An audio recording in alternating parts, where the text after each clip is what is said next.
का मतलब शेंगेन में कितनी कंट्रीज आती हैं? शेंगेन वालों को ये हेलो दोस्तों, मैं आपका दोस्त अरुण और आप लोग देख रहे हैं ट्रैवल विद अरुण। तो इस वीडियो में बहुत सारे लोगों के डाउट्स हैं शेंगेन वीज़ा के ऊपर ही हैं। शेंगेन स्टेशन क्या है क्या नहीं है, इस सारी चीज़ों के डाउट्स हैं। तो इस वीडियो को आप ज़रूर एंड तक देखना, बिकॉज़ आपको बहुत सारे डाउट्स जो हैं वो आराम से इस वीडियो के अंदर क्लियर हो जाएंगे। तो बहुत सारे लोगों के कमेंट्स आए थे और बहुत सारे लोगों के फ़ोन्स कॉल्स भी आए थे जिसके अंदर उनके डाउट्स थे। तो मैं वो सारे डाउट्स इस वीडियो के अंदर क्लियर करता हूँ। तो जो पहला क्वेश्चन एक बंदे का आया था, शेंगेन का मतलब क्या है? तो उनको शेंगेन का मतलब ये है, एक शेंगेन का मतलब हम ऑर्गेनाइजेशन और एक ग्रुप बोल सकते हैं, जिसके अंदर अराउंड 29 कंट्रीज आती हैं, जिसमें आप एक कंट्री का वीज़ा लेके आप दूसरी कंट्री भी ट्रैवल कर सकते हो। तो शेंगेन का मतलब एक ग्रुप है, ऑर्गेनाइजेशन है। तो जो उनका दूसरा क्वेश्चन है शेंगेन में कितनी कंट्रीज आती हैं? शेंगेन के अंदर अराउंड 29-30 कंट्रीज आती हैं। तो जिसमें जर्मन, फ्रांस, माल्टा, पोर्तुगल, लक्ज़मबर्ग, नॉर्वे और स्विट्ज़रलैंड, स्पेन,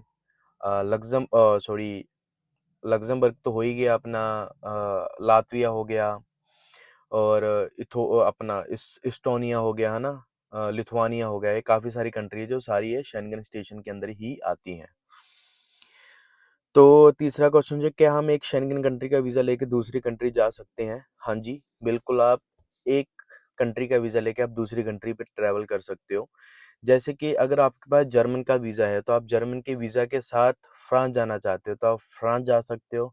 आप पोर्तुगल जाना चाहते हो, आप पोर्तुगल जा सकते हो। आप लक्ज़मबर्ग जाना चाहते हो, लक्ज़मबर्ग जा सकते हो। आप स्विट्ज़रलैंड जाना चाहते हो, आप स्विट्ज़रलैंड जा सकते हो। अगर आपका स्विट्ज़रलैंड का वीज़ा आप जर्मन जाना चाहते हो, जर्मन जा सकते हो। तो यार मेरा कहने का तात्पर्य ये है कि आप इन सब कंट्री में से एक भी कंट्री का वीज़ा ले लोगे, तो उसके ऊपर आप जर्मन के वीज़ा के ऊपर आप माल्टा भी जा सकते हो। अगर आपके पास माल्टा का वीज़ा है, आप पोर्तुगल जाना चाहते हैं, पोर्तुगल भी जा सकते हो। आप लातविया का वीज़ा है, लातविया के वीज़ा के साथ आप लक्ज़मबर्ग जाना चाहते हो, लक्ज़मबर्ग भी जा सकते हो।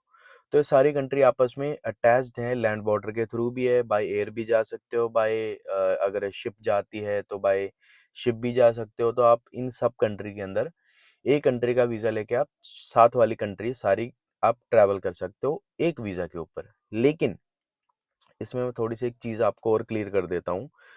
कुछ सारे लोगों को ये नहीं पता यार, वीज़ा का सिस्टम नहीं पता चलता अभी कितने दिन की हमें एंट्री मिली, कितने दिन की नहीं मिली। अगर मैं बात करूँ जर्मन के वीज़ा की, है ना, अभी बंदे ने एक फर्स्ट टाइम वीज़ा अप्लाई करा है जर्मन का और उसने अप्लाई करा है 12 दिन का, तो मैं 100% श्योर हूँ कि उसको 12 दिन के लिए ही वीज़ा मिलेगा। एग्ज़ैक्ट 12 दिन वो वहाँ पे रह सकता है, वो चाहे जर्मन में रहे, चाहे वो फ्रांस में रहे, चाहे वो स्विट्ज़रलैंड में रहे, ठीक है? लेकिन मैं 12 दिन के लिए उसको स्टे मिला है। लेकिन उसका जो वीज़ा होगा ना, उसको 1 महीने की वैलिडिटी मिलेगी। जैसे कि मगर मान लो उसने 1 मई से दिखाया, भी हमने 1 मई से जाना है मैंने जर्मन में, तो उसका वीज़ा जो स्टार्ट होगा 1 मई 2025 से लेके 1 जून 2025 तक का उसको वीज़ा मिलेगा। 1 महीने की वैलिडिटी मिलेगी वीज़ा की, जिसके अंदर वो 12 दिन के लिए स्टे कर सकते हैं। तो अब ज़रूरी नहीं है, अगर आपने दिखाया भी मैंने 1 तारीख को जाना है, वीज़ा अप्लाई करते टाइम भी मैं 1 तारीख को जाऊँगा जी वहाँ पे, ठीक है? तो ज़रूरी नहीं है भी अगर आप 1 तारीख को नहीं जा पा रहे, या आप नहीं जा पाओगे, जो कुछ भी मान लो एनी हाउ कुछ भी हो गया ना, तो आप ज़रूरी नहीं है आप भी हाँ भाई मेरी तो डेट निकल गई, ऐसा कुछ भी नहीं है। ये चीज़ अपने मन में से निकाल देना। तो अगर आप जाना चाहते हो भाई, वीज़ा आपका वैलिड पड़ा है, लेकिन आप एग्ज़ैक्ट डेट को नहीं जा पाए जो आपने वीज़ा के टाइम पे दिखाई, तो ये ज़रूरी नहीं है। तो आप अगर आप 15 तारीख को जाना चाहते हो, दिखाया आपने 1 तारीख था, आप 10 तारीख को जाना चाहते हो, 12 को जाना चाहते हो, 15 को जाना चाहते हो, तो आप आराम से ट्रैवल कर सकते हो। लेकिन हाँ, इसमें इसमें एक चीज़ है, अगर आपका वीज़ा आपको 1 महीने का मिलेगा, वैलिडिटी 1 महीने की मिलेगी, स्टे 12 दिन की मिलेगी। अगर आप बोलोगे यार भी मैं लास्ट वाले मान लो आपका 1 जून तक का वीज़ा है, अगर आप बोलोगे मैं 25 मई को जा रहा हूँ इंडिया से, तो दिक्कत आ सकती है यार, क्योंकि आपके पास सिर्फ 6 दिन का वीज़ा वैलिड रह जाएगा। स्टे तो आपको 12 दिन की मिली थी, आपके पास 6 दिन के लिए सिर्फ आपको रह जाएगा, तो वहाँ पे दिक्कत आ जाती है यार। इमिग्रेशन वालों को ये लगता है भी बंदा तब आया नहीं, अब सिर्फ इसका वीज़ा एक्सपायर होने वाला है और अब ये जा रहा है ना। तो इसलिए अगर आप ट्रैवल करना चाहते हैं, तो अगर आप एग्ज़ैक्ट डेट को नहीं कर पाए, तो ट्राई करें भी वीज़ा एक्सपायर होने से 10, 12, 15 दिन पहले ट्रैवल करें। ज़रूरी नहीं है ऐन मौके पे ट्रैवल करें। ऐन मौके पे करेंगे तो आपको दिल्ली से या अमृतसर से जहाँ से भी आप फ्लाइट लोगे, तो आपको वहाँ पे भी दिक्कत आ सकती है और आपको उनके कंट्री में पहुँचकर भी दिक्कत आ सकती है, ठीक है? तो एक क्वेश्चन बंदों का और है, तो क्या हम शेंगेन वीज़ा के साथ कई और कंट्री पे ट्रैवल कर सकते हैं जो कि बिना यूरोपियन या बिना शेंगेन स्टेशन के अंदर जो कंट्री आती है उसके बिना हो? बिल्कुल। तो अगर आपके पास जर्मन का वीज़ा है या आपके पास फ्रांस का वीज़ा, आप जाना चाहते हो सर्बिया घूमने, तो आप सर्बिया घूमने जा सकते हो। आप जाना चाहते हो साइप्रस घूमने, जो कि एक यूरोपियन कंट्री है, लेकिन शेंगेन के अंदर नहीं आती, तो आप साइप्रस भी जा सकते हो। आप अल्बानिया जाना चाहते हो, आप अल्बानिया भी जा सकते हो, ठीक है? तो यार शेंगेन वीज़ा के बहुत सारे बेनिफिट हैं, ठीक है? तो अगर आप शेंगेन वीज़ा के यूरोपियन तो छोड़ो, अगर आप मेक्सिको भी जाना चाहते हो, तो मेक्सिको भी आप शेंगेन वीज़ा के ऊपर जा सकते हो, है ना?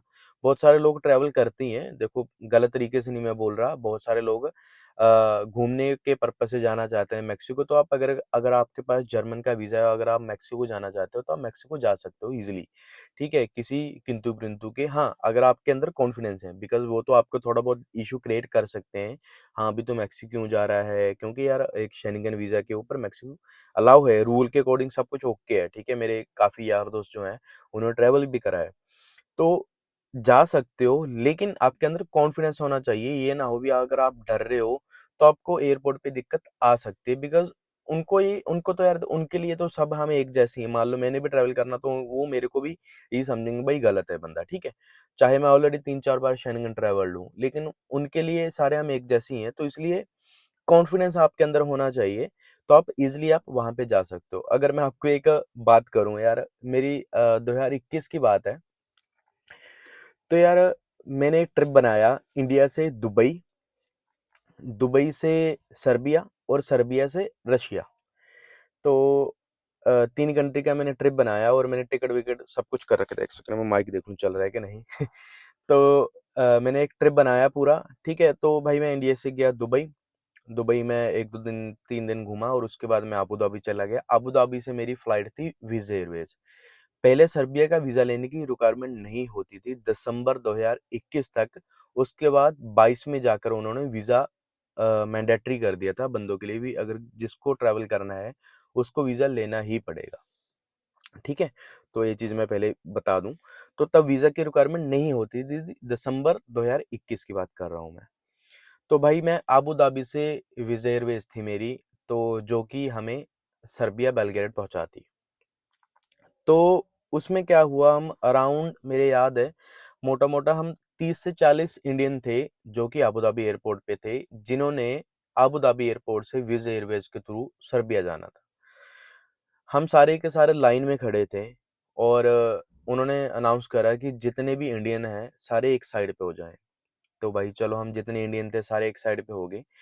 तो सबको लाइन वाइज़ खड़ी कर लिया। मेरे आगे एक लड़का था जिसके पास दुबई की रेज़िडेंसी थी। मतलब दुबई में वो रह रहा था, लेकिन बॉर्न वो इंडियन था, ठीक है? लेकिन वो दुबई में काफ़ी टाइम से रह रहा था, अराउंड 5-6 साल से वो दुबई में ही रह रहा था। तो उसको सर्बिया घूमने के लिए जाना था। तो एक ना एक काफ़ी गोरा, लंबा-चौड़ा ऐसे होता था भी, अगर वो अंग्रेज़ किसी के पास आ गया, तो आपको अलाउ नहीं करेगा वो सर्बिया जाने के लिए। अगर वो जो बंदा उसके पास फँस गया, तो वो बंदा सर्बिया नहीं जा पाएगा। तो सब लोगों का ये होता था भाई।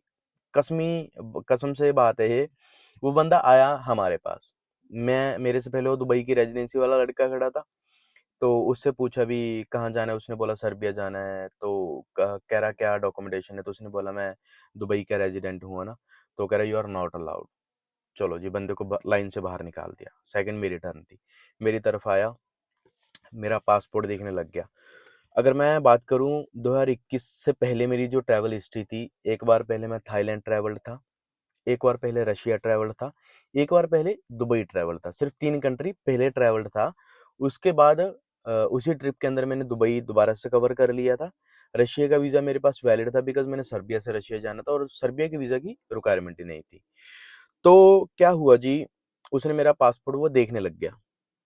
पासपोर्ट पे अगर मैं कहूँ ये ट्रैवल हिस्ट्री ज़ीरो है, कुछ भी ट्रैवल हिस्ट्री नहीं है। ठीक है, तो मेरा पासपोर्ट देखने लग गया।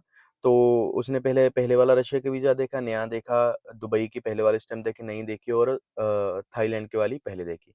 तो ऐसे फ़रोलता रहा यार, पूछ मेरे से कुछ रहा नहीं था, लेकिन मैं ऑटोमैटिक उसको खुद ही बता रहा था, be that I am a traveller, ये वो I have been travel in Thailand in 2019, है ना, ये वो करके उसको मैं बताता रहा। तो ओके, सो फाइनली उसने मुझे खुद ही बोल दिया फिर, कह रहा okay, so you are traveller? मैं yes, I am a traveller. So उसने कहा यू आर अलाउड। तो यार ऐसे होता है, अगर आपके पास कॉन्फिडेंस है ना तो आप कुछ भी कर सकते हो। आप कहीं पे भी अगर देखो, रूल के अकॉर्डिंग तो फ्री ही था, रोक तो हमें कोई सकता नहीं था बिकॉज़ हम रूल तो को ब्रेक नहीं कर रहे थे। लेकिन वो हमें रिस्ट्रिक्ट इसलिए कर रहे थे बिकॉज़ बहुत सारे लोग ना सर्बिया से डोंकी लगा के शेंगेन के अंदर जा रहे थे, जो कि गलत है। मैं खुद मानता हूँ गलत है यार। आप इज़िली वीज़ा लेके जाओ ना, आप गलत तरीके से क्यों जा रहे हो? किसी भी कंट्री में अंदर गलत तरीके से क्यों जा रहे हो? तो मेरे याद है हम 30 इंडियंस, मैंने आपको बताया 30-40 इंडियंस थे हम, जिसमें से हमें सिर्फ़ 5 इंडियन को अलाउ करा था, जिसमें एक कपल था, एक मैं था और एक 2 बंदे और थे जो कि ऑलरेडी एक हम उसको एजेंट बोल सकते हैं, एक एजेंट था। बाद में मेरी उससे डिस्कशन हुई। वो एक एजेंट था, साथ में अपने एक बंदे को लेके वो जा रहा था सर्बिया। तो सर्बिया से उसने आगे उसको भेजना-भेजना जो भी था, चलो एनी हाउ, है ना? तो हम 5 इंडियन थे, है ना? तो ऐसे ही चलो 5 इंडियन तो भाई हेलो हाय हो गई। एयरपोर्ट पे हम बेलग्रेड उतरे, वहाँ पे हम वहाँ से हमें कोई क्वेश्चन नहीं पूछा गया। तो हमारी ऐसी बातचीत होगी, तो बाद में हम इकट्ठे अपार्टमेंट में रहे, तो बाद में मुझे पता चला, जो बंदे को वो एजेंट लेके आया था उसको सिर्फ़ सर्बिया पहुँचाने के उसने 5 लाख रुपए लिए थे। और जो बंदे को पहुँचाया था 5 लाख दे के, तो उसने मेरे से पूछा, कह रहा भाई आपके कितने पैसे लगे? मैंने कहा भाई मेरे तो सिर्फ़, मेरे को याद है मैंने 6,000 रुपए की टिकट करी थी सर्बिया की, है ना? अबू धाबी से। तो मैंने कहा यार मेरे तो सिर्फ़ 6,000 रुपए लगे हैं बिकॉज़ सर्बिया से मेरे को रशिया जाना था। तो कह रहा अच्छा भाई यार, कह रहा मेरे से तो सिर्फ़ 5 लाख रुपए सिर्फ़ सर्बिया पहुँचाने के लिए लिए। तो आपको मैं ये कहना चाहता हूँ, अगर आप भी, आपके अंदर भी कॉन्फिडेंस लेवल है, रूल के अकॉर्डिंग आप मेक्सिको भी जा सकते हो, रूल के अकॉर्डिंग आप साउथ कोरिया भी जा सकते हो शेंगेन वीज़ा के ऊपर। आपके पास सिर्फ़ और सिर्फ़ कॉन्फिडेंस होना चाहिए बात करने का, क्योंकि यार रूल तो कह ही रहा है ना भी हाँ भाई जा सकते हो। पेपर गूगल बोल रहा है, उनके डॉक्यूमेंटेशन बोल रहे हैं भी हाँ भाई आप जा सकते हो। लेकिन आपके पास अगर कॉन्फिडेंस नहीं है तो आपको दिक्कत आएगी। आप चाहे इंडिया से यूके ट्रैवल कर रहे हो, चाहे आप इंडिया से सीधे जर्मनी ही क्यों ना जा रहे हो, ठीक है? तो कॉन्फिडेंस लेवल होना बंदे का ज़रूरी है, किसी भी फ़ील्ड में लेके, है ना? तो इसलिए डरने की ज़रूरत नहीं है।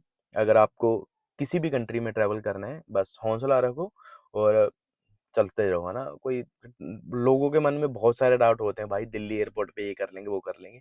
कुछ भी नहीं है यार, बड़े ईज़िली आप वहाँ पे ट्रैवल कर सकते हो।